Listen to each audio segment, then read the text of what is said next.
Buenas tardes, estamos en el noticiero de La Salle. Soy Jimena Medina y hoy les presentaremos un pequeño documental sobre el movimiento del 68. Prepárense para este viaje al pasado. Pasemos con Michelle. Gracias, Jimena. Buenas tardes a todos. Estamos aquí frente a la Casa de las Tres Culturas. Yo les hablaré acerca de las principales causas del movimiento estudiantil. Fue influenciado por otros movimientos internacionales. Esto nos referimos que no surgió por una sola causa. El movimiento se extendió por todo el mundo, lo que hizo que México entrara en un tipo de revolución, principalmente creado por los jóvenes para un cambio en el país. También otra causa serían los conflictos estudiantiles, ya pasando como a un nivel más nacional. Por ejemplo, todo empezó con estudiantes del IPN y del Liceo Isaac Ochoa Terna. Se enfrentaron a dos grupos de porriles. Estos grupos se autodenominaron los ciudadelos y los arañas. Los ganaderos intervinieron en el altercado e hirieron a varios estudiantes al lanzarles piedras.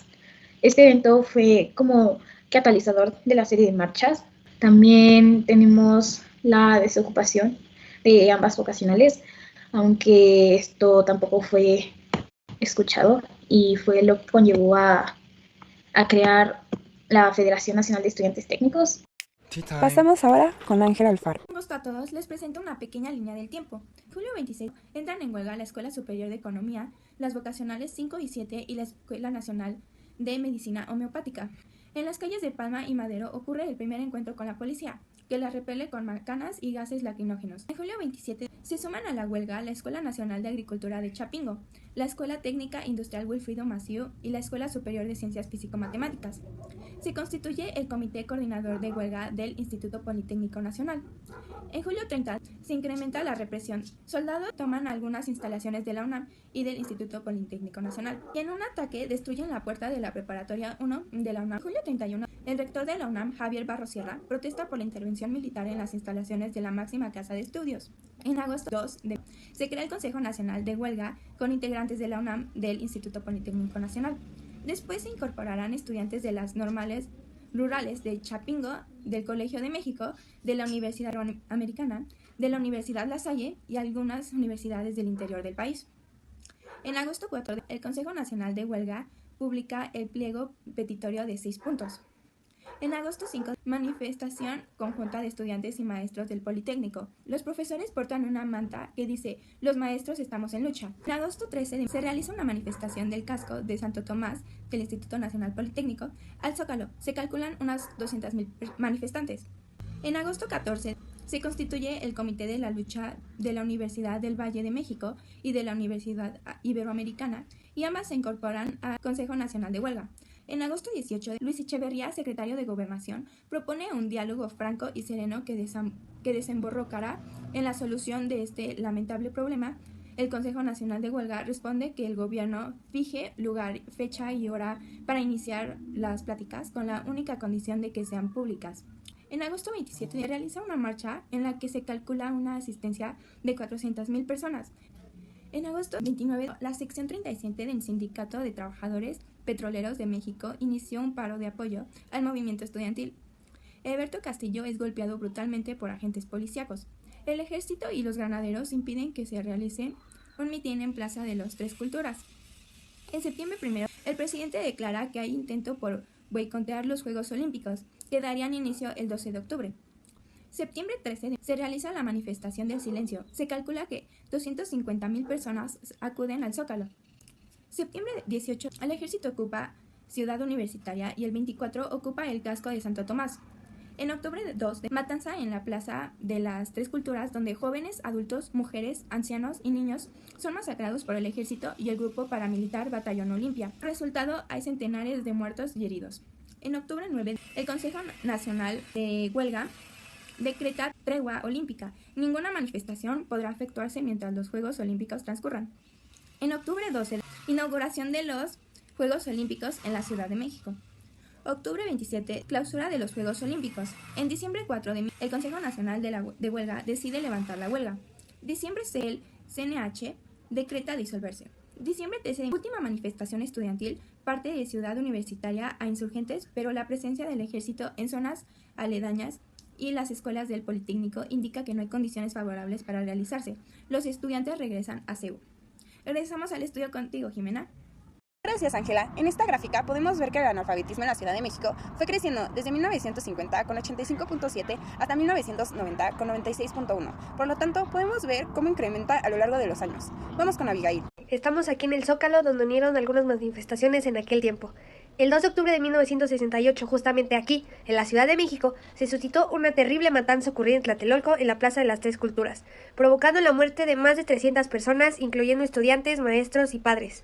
La masacre fue cometida por el ejército mexicano y el grupo paramilitar Batallón Olimpia en contra de una manifestación pacífica.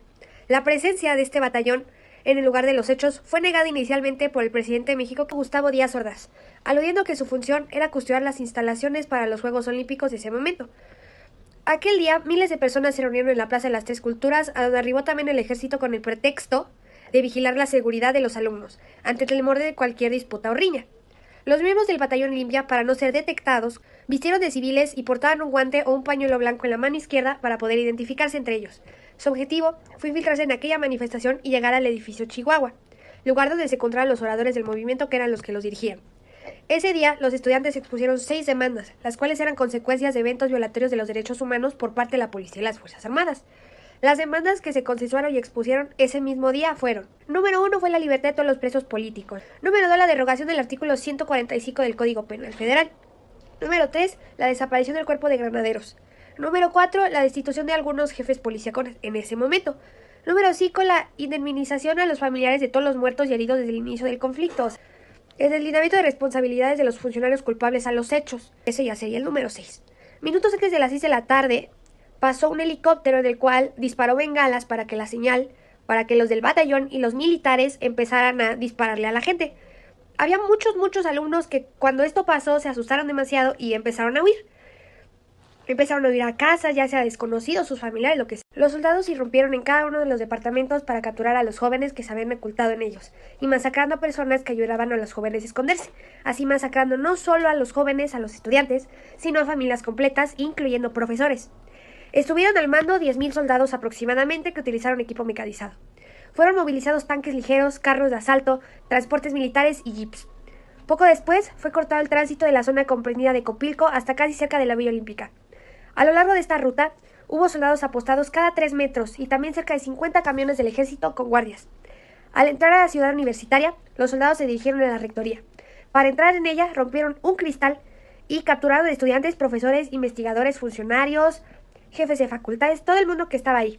Los detenidos fueron alrededor de 650 personas y fueron conducidos a la explanada de rectoría con las manos detrás de la cabeza, y más adelante fueron subidos a vehículos del ejército y camionetas de la policía para trasladarlos a la cárcel, a la Procuraduría del Distrito Federal y a la Jefatura de Policía, donde ellos fueron interrogados sobre la presunta participación en el movimiento estudiantil. Sobre estos hechos, la dependencia responsable de informar públicamente del operativo fue la Secretaría de Gobernación, con quien se habían reunido los estudiantes y que había interpretado como una amenaza parte de la carta que el CNH les había enviado el 10 de septiembre anterior. Regresando contigo, Jimena. Y las consecuencias fueron grandes, tales como el surgimiento de nuevos referentes políticos y muchos movimientos sociales reclamaron su independencia. Son los años del nacimiento y resistencia del rock mexicano, de la melena larga y la emergencia de 2 importantes movimientos, el de la diversidad sexual y el nuevo feminismo. Se sentaron las bases para alcanzar las libertades que gozan actualmente en el país. Además, despertó la conciencia de la importancia que debe de existir en la negociación pacífica entre las autoridades del gobierno y la población, para evitar hechos de violencia, junto con la expansión de la educación superior y el crecimiento del pensamiento crítico y las ciencias sociales. Un importante cambio en la educación pública, especialmente a nivel medio y superior, que permitió, entre otras cosas, la ampliación de lugares para recibir a más alumnos y diversas formas a las leyes que hasta entonces estaban vigentes. Algunas de las organizaciones creadas durante el movimiento fueron la Federación Nacional de Estudiantes Técnicos, la Central Nacional de Estudiantes Democráticos y el Partido Comunista Mexicano. Para finalizar, nuestra humilde opinión a cargo de Peralta. Un placer. La verdad es uno de los movimientos más violentos de los que he escuchado y es simplemente indignante saber por todo lo que pasaron esos estudiantes, solo por llevarles la contraria al gobierno, cuando lo único que hacían era exigir sus derechos y ser escuchados. Lamentablemente siempre existió la corrupción y en vez de ser escuchados fueron silenciados y violentados, como en su derecho a libre expresión y el derecho a la vida. Una de las cosas que más enoja en esta situación es cómo el gobierno de Gustavo Díaz Ordaz cubrió la verdad ante la prensa solo para no tener problemas o llamar la atención, ya que le importaba más la inauguración de los Juegos Olímpicos que tendrían lugar en la Ciudad de México. También cómo acabaron con miles de vidas de inocentes. Por ejemplo, cuando fue el mitin, los estudiantes que se encontraban en la Plaza de las Tres Culturas se escondían en los edificios cercanos para que no los mataran y arrestaran. Pero los policías entraban en los edificios y casas sin ninguna orden. Y no solo masacraban a los jóvenes, sino a familias completas, desde niños hasta adultos de la tercera edad. Y esto nada más porque las familias querían proteger a los jóvenes. Pero también entra la corrupción, porque cuando los jóvenes delataban, el gobierno les aseguraba un puesto en el gobierno a futuro, haciendo que hoy en día siga la corrupción desde aquellos años. Y eso sería todo.